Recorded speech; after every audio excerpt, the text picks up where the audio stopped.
Hi everyone, Dr. April Calderon with Euphora Health, and today I want to talk to you about box breathing, also known as square breathing. So this is a powerful yet simple tool that you can use to help decrease stress and reduce anxiety.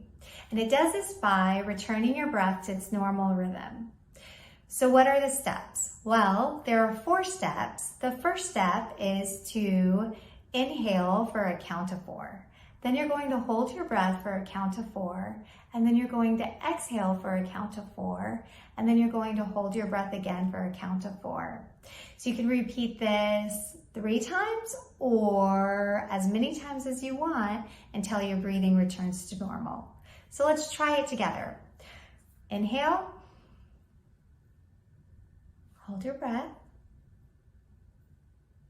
exhale, hold your breath.